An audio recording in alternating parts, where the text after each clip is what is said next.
7 विधानसभा सीटों के उपचुनाव का चुनाव आयोग ने किया ऐलान। चुनावी कार्यक्रम के ऐलान के साथ ही सियासी हलचल तेज। उत्तराखंड की बागेश्वर विधानसभा सीट पर इस दिन होगी वोटिंग और इस दिन घोषित किया जाएगा चुनाव परिणाम। देखिए किसके पक्ष में है सियासी समीकरण। बागेश्वर सीट के अलावा इन 6 सीटों पर भी डाले जाएंगे वोट। कहां से किसे उम्मीदवार बनाया गया है और किसकी जीत है पक्की, देखिए पूरा सियासी गुड़ाभाग। उत्तराखंड की सर्द वादियों में गर्मी का एहसास होने लगा है। पहाड़ों में लोकसभा चुनाव की तैयारियों के बीच उपचुनाव का बिगुल बज गया है। बागेश्वर विधानसभा सीट पर तो मतदान होगा ही, साथ ही इन 6 सीटों पर तो उपचुनाव होगा। बागेश्वर विधानसभा सीट पर तो मतदान होगा ही, साथ ही इन 6 सीटों पर भी उपचुनाव किया जाएगा। लोकसभा चुनाव से पहले इस उपचुनाव को सेमीफाइनल माना जा रहा है और दावा किया जा रहा है कि जो पार्टी इस उपचुनाव में जीत हासिल करेगी उसी को लोकसभा चुनाव में बम्पर बढ़त मिलेगी। तो ऐसे में आइए जानते हैं कि कौन सी सीट पर कब मतदान होगा और कब नतीजे घोषित किए जाएंगे। साथ ही जानते हैं कि बागेश्वर सीट पर किसके पक्ष में सियासी समीकरण बन रहे हैं।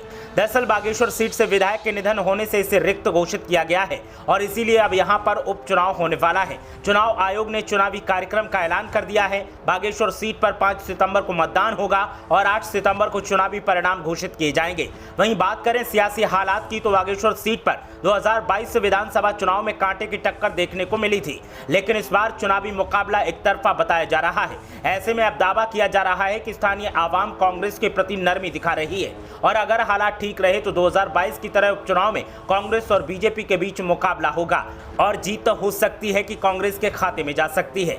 तो वहीं अन्य 6 सीटों पर सियासी समीकरण की बात की जाए और विधानसभा चुनावों की बात की जाए तो इनमें उत्तर प्रदेश की घोसी विधानसभा सीट भी शामिल है, जिस पर 2022 में सपा ने जीत हासिल की थी। लेकिन अब सपा के विधायक रहे दारा सिंह चौहान ने पाला बदल लिया है और दारा सिंह ने इस्तीफा देकर बीजेपी में वापसी कर ली है। इसीलिए घोसी सीट पर फिर से चुनाव होगा और जो चुनाव होगा उसमें सपा की बढ़त के संकेत मिल रहे हैं, क्योंकि दारा सिंह के बार बार पाला बदलने से उनकी छवि पर कई सवाल उठने लगे हैं और अब आवाम उनके पक्ष में नहीं दिखाई दे रही है। उत्तर प्रदेश की घोसी सीट के अलावा झारखंड की डुमरी विधानसभा सीट पर भी उपचुनाव का ऐलान किया गया है।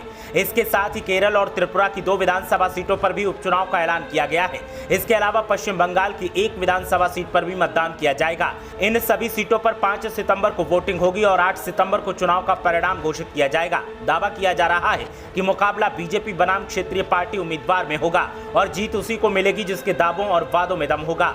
बागेश्वर सीट काफी हॉट सीट मानी जा रही है और दावा किया जा रहा है कि जो भी इस सीट पर जीत हासिल करेगा उसका डंका लोकसभा चुनाव में बजेगा। ऐसे में बीजेपी और कांग्रेस के साथ आम आदमी पार्टी और उत्तराखंड क्रांति दल की तरफ से हुंकार भरी जा रही है। देखना यह है कि किस पार्टी का उम्मीदवार जीत हासिल करता है और किस पार्टी के लोगों को सफलता मिलती है। ब्यूरो रिपोर्ट, देवभूमि अपडेट।